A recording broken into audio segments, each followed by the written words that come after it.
Selamat pagi, salam sejahtera. Terima kasih karena bersama dengan saya di Nazilin Unity Channel. Khairi Jamaluddin kali ini tersilap langkah. Khairi Jamaluddin kali ini tersilap hujah. Khairi Jamaluddin KJ kali ini tersilap fakta. Disangka apa yang dicadangkan oleh Khairi Jamaluddin semuanya hebat, semuanya baik. Tapi rupa-rupanya ada juga hikmah atau ada juga fakta, cadangan, saranan daripada Khairi Jamaluddin yang seakan-akan tak boleh pakai ataupun mungkin tidak boleh dipraktikkan. Baru-baru ini Khairi Jamaluddin mencadangkan bukan saja pension ahli parlimen yang perlu dihapuskan, tetapi beliau juga membuat satu cadangan, yaitu pension penjawat awam turut dihapuskan.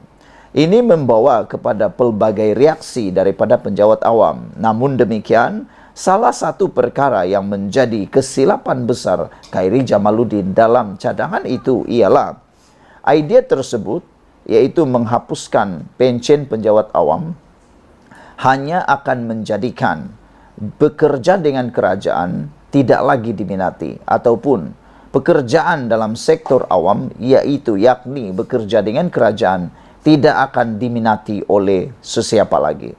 Karena saya berpendapat ramai orang yang berminat bekerja dalam sektor kerajaan kerana pertama, jaminan pekerjaan tersebut. Kedua, jaminan gaji yang memang tiada masalah kerana kerajaan yang membayar. Dan yang paling penting lagi ialah inisiatif atau insentif pension yang diberikan oleh pihak kerajaan. Ini menarik perhatian ramai orang, ramai ibu bapa menyarankan atau menggalakkan diri sendiri ataupun ahli keluarga untuk menjadi penjawat awam kerana adanya pension tersebut. Tetapi kalau pension itu dihapuskan, maka ini akan menjadikan pekerjaan dengan kerajaan tidak lagi akan diminati. Dan ramai orang yang tak akan kerja, yang berkualiti, tidak mahu lagi kerja dalam kerajaan. Sebagai tanda sokongan terhadap cadangan menghapuskan pension untuk ahli parlimen dan ahli politik yang berkhidmat dalam kerajaan, bekas Menteri Kesihatan Khairi Jamaluddin bukan saja setuju sepenuhnya terhadap perkara itu, malah juga mahukan pension untuk penjawat awam turut dihapuskan.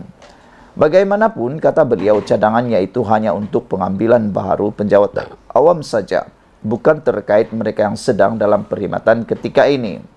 Khairi Jamaluddin atau KJ dilaporkan melontarkan idea penghapusan pension penjawat awam itu sebagai jalan untuk membantu mengimbangi kedudukan fiskal negara. Sebagai gantinya, mereka dikehendaki melakukan caruman dalam KWSP sama seperti pekerja sektor swasta. Dalam hal ini, mereka yang cuba berbahas berkaitan isu pension hendaklah jangan terbabas dalam melontarkan idea masing-masing.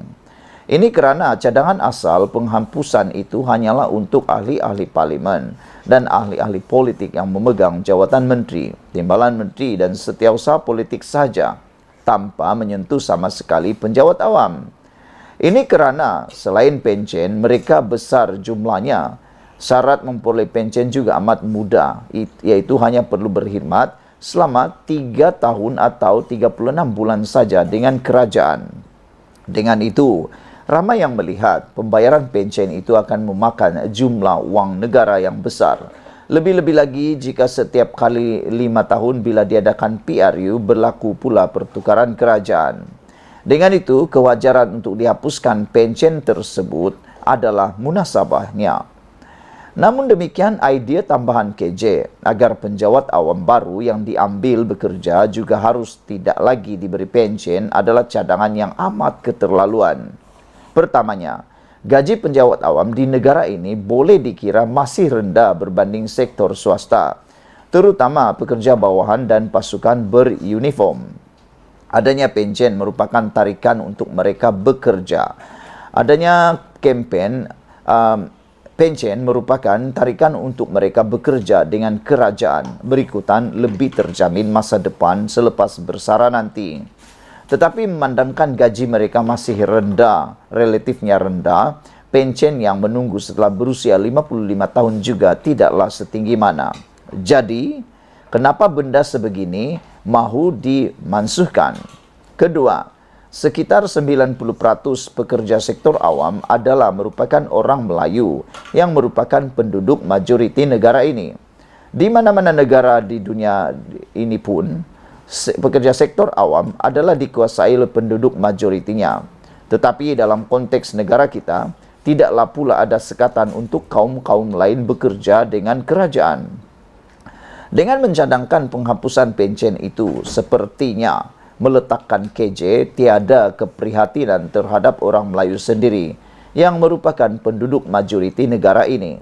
Ketiga, dengan tiada lagi pencen bagi sektor awam, ini sekaligus menjadikan bekerja dengan kerajaan bukan lagi suatu yang menarik untuk diceburi. Sudahlah, gaji lebih rendah berbanding sektor swasta, kemudian pencen pula dihapuskan. Siapa akhirnya mahu bekerja dengan kerajaan? Kecuali jika kerajaan mahu menawarkan skim gaji yang setaraf dengan sektor swasta, barulah minat itu mampu diwujudkan kembali. Soalnya, mampukah kerajaan menggubal gaji yang tinggi itu, dan tidak mungkinkah jika ia dilakukan, kosnya barangkali lebih tinggi berbanding membayar pencen? Ditulis oleh sabudinhusein.com. Sekian untuk kali ini. Jangan lupa tinggalkan komen Anda. Sila tekan butang subscribe. Malaysia kita punya, kita jaga sama-sama, cintai Malaysiaku. Bye-bye. Selamat pagi, salam sejahtera. Terima kasih kerana bersama dengan saya di Nazilin Unity Channel. Saudara-saudara sekalian, ini satu lagi perkara yang paling kita tunggu-tunggu daripada Kebawah Duli Yang Maha Mulia yang di-Pertuan Agong, Sultan yang di-Pertuan Agong Malaysia. Saudara-saudara sekalian, akhirnya yang di-Pertuan Agong bertitah sekali lagi tentang perkara ini, yang mana beliau menasihati kepada semua rakyat Malaysia, terutamanya yang suka bermain dengan 3R. Agung seru, rakyat contohi akhlak Rasulullah, cakap benar, jauhi fitnah.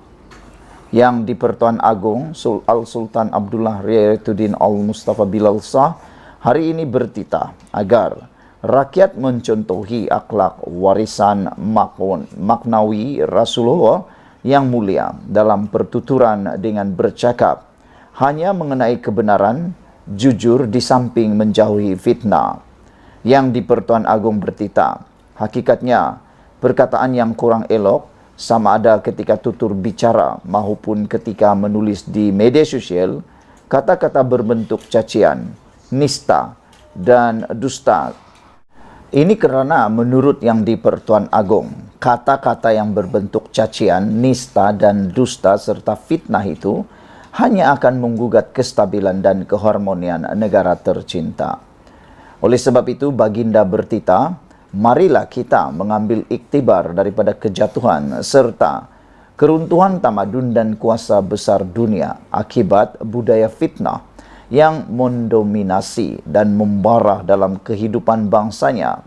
Tita Sri Paduka Baginda sempena sambutan Maulid Rasul peringkat kebangsaan 1445 Hijrah 2023 Masehi di Pusat Konvensyen Antarabangsa Putrajaya PICC di Putrajaya hari ini.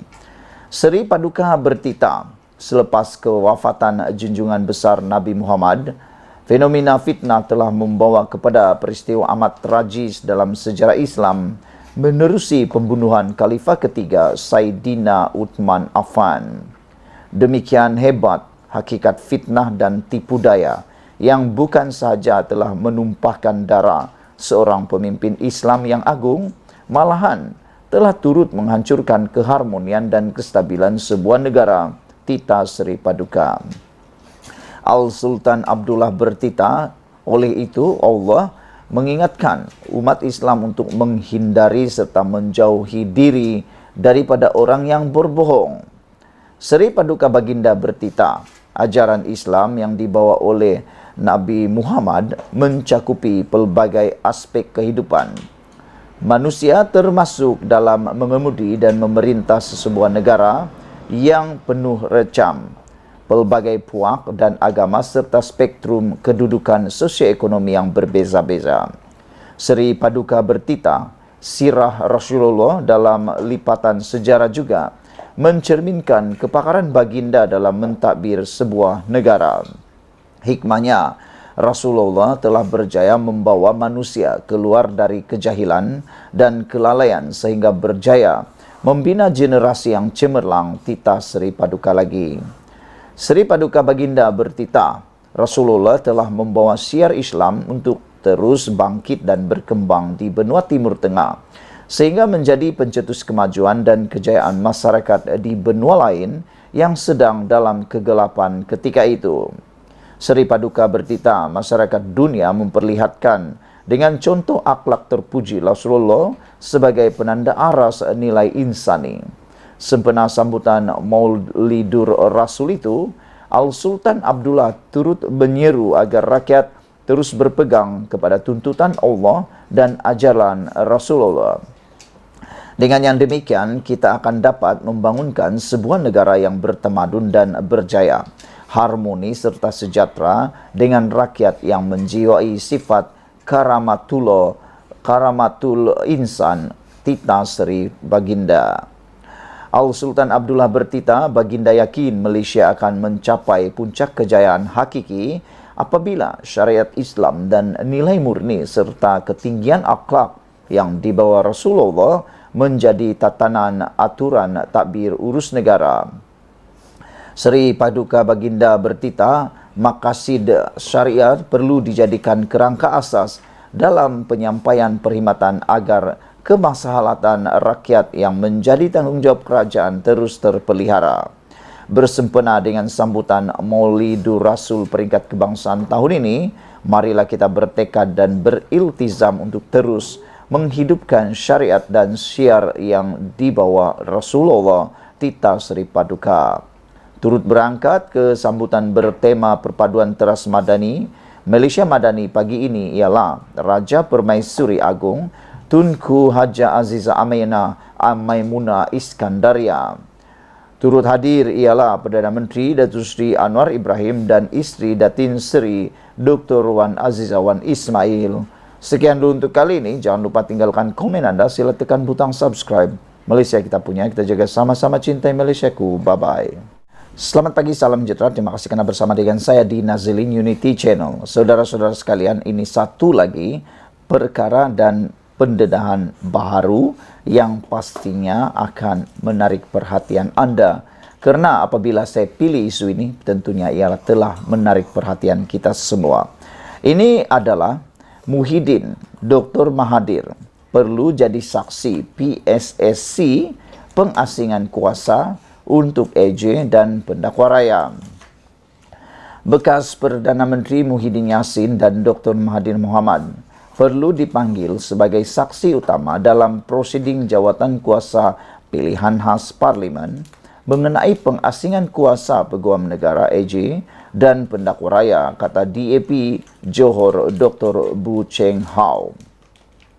Mereka telah mendakwa keadilan telah gagal. Muhyiddin sebagai Perdana Menteri sebelum ini yang melantik bekas Peguam Negara dan Ketua Pesuruhjaya SPRM perlu dipanggil sebagai saksi utama. Mengapa dakwaan campur tangan eksekutif ke atas kes rasuah berprofil tinggi boleh dibuktikan dan cadangan beliau untuk mewujudkan sistem keadilan bebas? Mahathir akan menjadi salah seorang saksi paling utama yang dipanggil ke PSSC untuk memberikan pandangan yang berharga dan berkongsi pengalamannya. Mengapa reformasi keadilan tidak pernah berjaya dilaksanakan? Kehadirannya di pendengaran PSSC penting bagi PSSC untuk mengusurkan cadangan kepada kerajaan tentang jenis pembaharuan sistem keadilan yang perlu dilaksanakan, kata Bu dalam satu kenyataan hari ini. Ini satu kenyataan atau ini satu cadangan yang paling baik sekali pernah saya bacakan. Ini supaya tiada lagi timbul kata-kata atau aduan ataupun kenyataan daripada mana-mana pihak termasuk Muhyiddin Yassin dan juga termasuk Mahathir Mohamad tentang kononnya tiada keadilan, tiada berlaku reformasi dan sebagainya. Kalau dia sendiri yang dah kata, dah minta, dah cadangkan dan dilaksanakan, jangan pula sampai kata itu semua tak benar lagi. Padahal sendirilah yang cadangkan nanti. Jadi ini satu kebenaran cadangan yang memang kita sokong. Bekas ahli parlimen itu berkata, selain sekian lama, terlalu banyak kuasa telah diberikan kepada eksekutif dalam melantik jawatan awam utama. Katanya, situasi itu mengundang tuduhan pembangkang yang mendakwa eksekutif telah campur tangan dalam proses perundangan, membabitkan beberapa kes berprofil tinggi. Oleh itu katanya, PSSC adalah platform paling penting atau paling sesuai untuk mengumpulkan maklumat bagi melaksanakan reformasi yang meyakinkan untuk sistem keadilan dan reformasi institusi lain. PSSC mengenai hak asasi manusia, pilihan raya dan pembaharuan institusi baru-baru ini berkata, mereka akan memulakan proseding mengenai pengasingan kuasa, peguam negara dan pendakwa raya.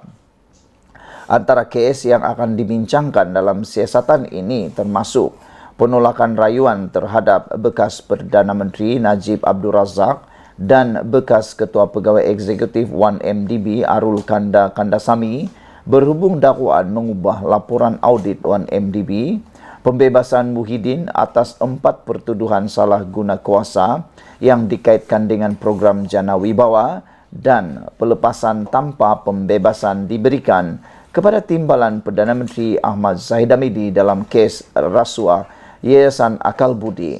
Sekian dulu untuk kali ini. Jangan lupa tinggalkan komen Anda. Sila tekan butang subscribe. Malaysia kita punya. Kita jaga sama-sama cintai Malaysiaku. Bye-bye.